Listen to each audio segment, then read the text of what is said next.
Good morning everyone. Tēnā koutou, no mai haere mai. Welcome to this webinar. I hope you can all hear me.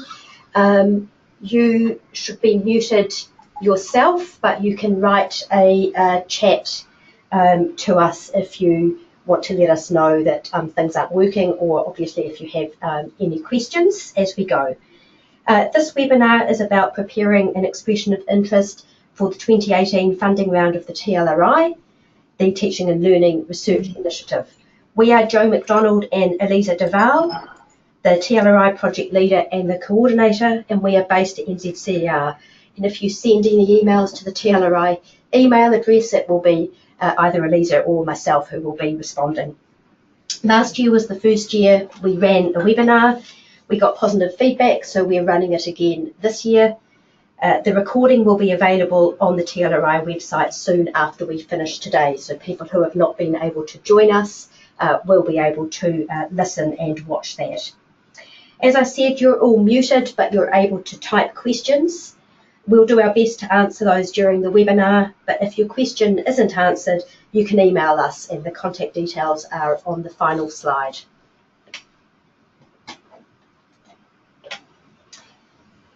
Today we'll cover a brief overview of the fund, what to include in an expression of interest, and we'll highlight some changes to the requirements this year. This slide gives a brief overview of the TLRI. It's funded by the Ministry of Education. NZCER coordinates and leads the initiative for the Ministry. All sectors are in scope for the TLRI, that's early childhood, schooling and tertiary and other post-school areas. Projects need to focus on teaching and learning and build knowledge in an area of strategic importance. Oh, still on first slide. Okay, I see someone's just said still on first slide. I'm not sure. Let me just check. Okay, I'm not sure why that's not moved on, because it should have. It's moved on mine. And last time we did this, that worked absolutely fine, didn't it? Sorry, I'm just trying to work out why we aren't moving.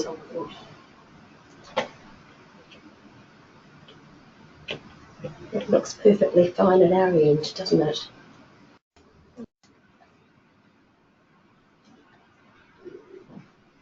you go. Right, sorry about that. Let's hope that it now carries on as it should. The funding round has a two-stage selection process. All applicants submit an expression of interest, but only those shortlisted submit a full proposal. And it's very competitive. In the last 4 years, between 13 and 17% of expression of interest applications have been funded at the end of the funding round.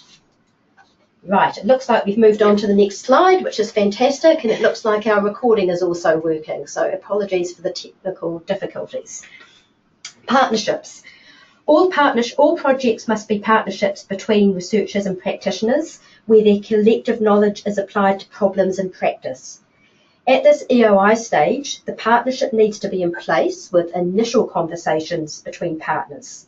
If you're shortlisted and asked to submit a full proposal, the partnership will need to be fully established with a partnership agreement.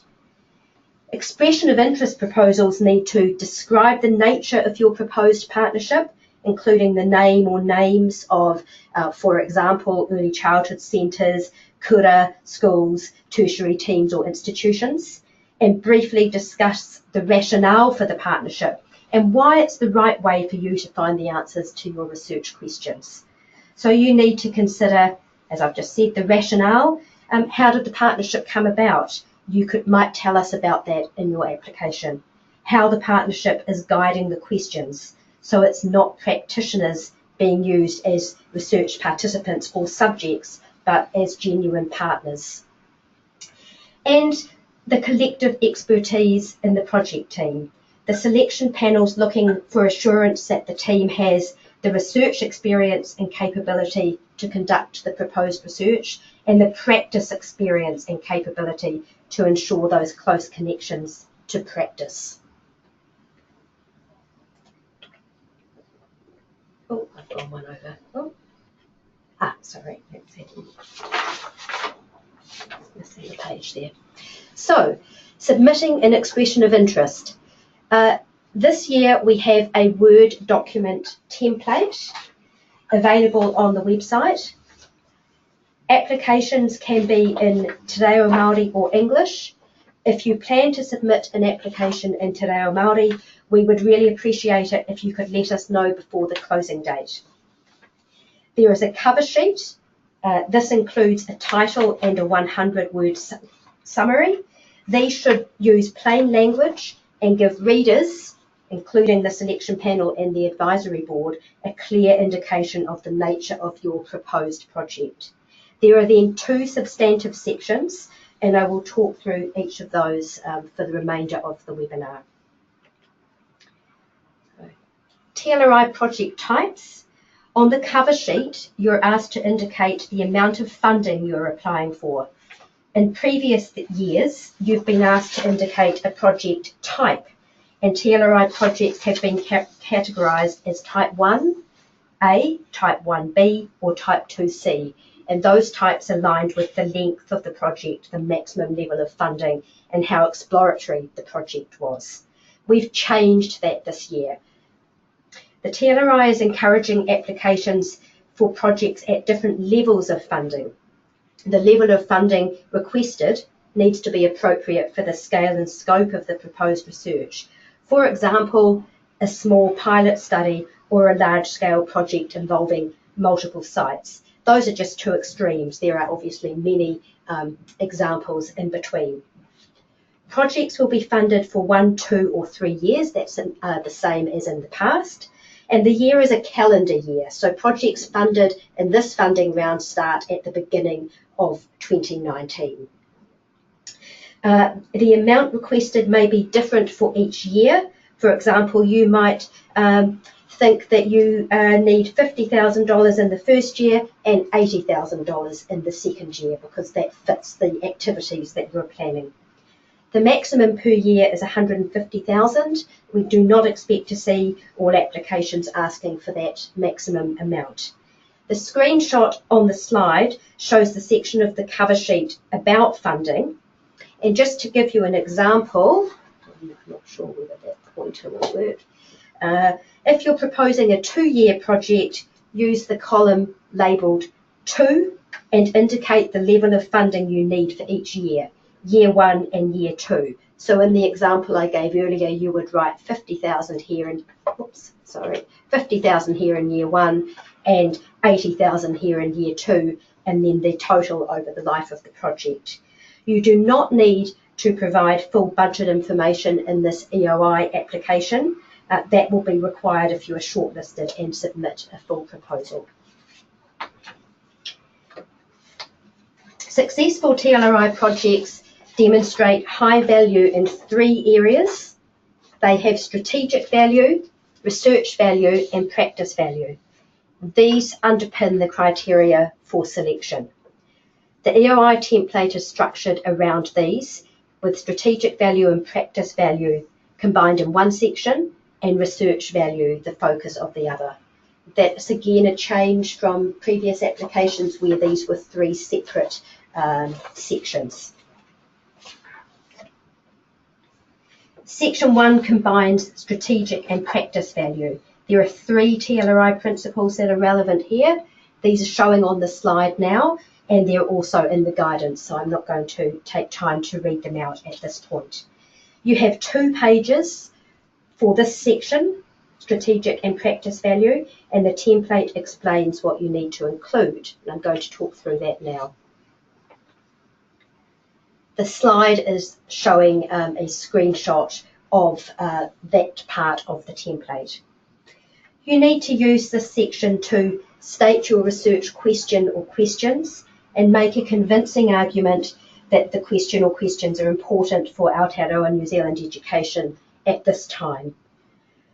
What evidence tells us that this is a problem, a challenge, an opportunity, or an important new question? You need to explain how the project aligns with current and future priorities for teaching and learning within and across the early childhood, school and tertiary sectors, depending on where your project is located. You need to provide a clear rationale for the proposed project. This would include summarising previous literature on the topic and showing how you're building on the existing knowledge base, as well as the potential for the research to impact on teacher practice and student learning.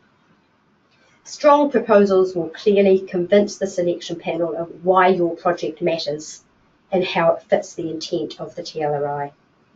A change from previous years is that you don't need, or in fact you're not asked to include dissemination plans as part of the practice value. This will be asked for in the full proposal.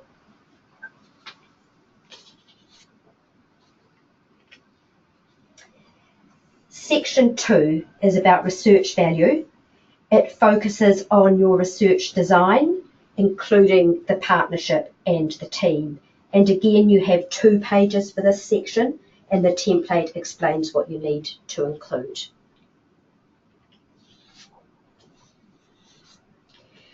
Use this section to describe the overall research design, the data collection methods, including the types of data you intend to collect and how these will be collected, how you will manage and analyse the data you collect, and how the data will enable you to answer your research questions. Strong proposals have a clear line of sight from the research questions through to data collection, analysis, and back to the research questions. Be wary of proposing to collect too much data for the scope of the project. Strong proposals also have strong research questions that are answerable and describe what decisions you will make about analysis and why. And it is not enough to refer to a software package such as NVivo or SPSS. And this section also asks you to describe your proposed partnership, list team members, and highlight the principal investigator, relevant experience, and qualifications. The selection panel wants to see that a partnership is in place that has a clear rationale, and a project team that's led by a principal investigator or investigators with relevant experience in leading similar research projects, and includes appropriate research and practice experience across the team. And I've talked a bit more about the partnership and the team composition in the team earlier. Changes from previous years. You are not asked to include information about ethics and quality assurance. This will also be asked for in the full proposal this year instead of at the EOI stage. And the focus is particularly on the principal investigator or investigators at the EOI stage, and more information about the team, the full team, including how you'll build research capability, for example, through mentoring, will be asked for in the full proposal. Now, I can see we've got a question here saying the principal investigation should provide a short paragraph about themselves and relevant experience. The short paragraph is expected to go within the template. We're not asking for a CV, a page CV. Sorry. Review of your proposal is important. The quality of proposals is very high, and the process, as I indicated earlier, is very competitive. Attention to detail is important. For example, a spell check, correct references, a page limit, adhering to the page limit, and including all necessary information. I know many of you will be in institutions that have internal peer review processes, and we encourage you to find out what those are and to make use of them. And if you're not in an organisation like that, to ask a colleague or someone to review your expression of interest. Looking at, have you provided all the necessary information, and how well have you addressed each section, have you completed the cover sheet and kept to the page limits? We've got another question just checking if you outline the team at the EOI stage. We're just asking you to list the team members if you know them. We do appreciate that in the development of these proposals, things can change. It may be that you add a team member or two between the expression of interest and the full proposal, for example. As I said earlier, we're mostly focusing on the principal investigator at this stage, but it is helpful for us to see the team listed. We're not asking for detail about the team experience, the individual experience within the team.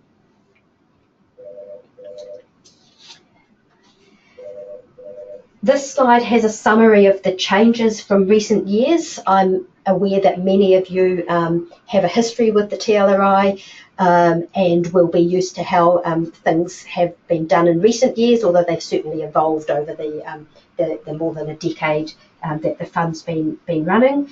The summary of key changes for 2018, applications must be on the expression of interest template, and that includes the instructions on font size and page limit.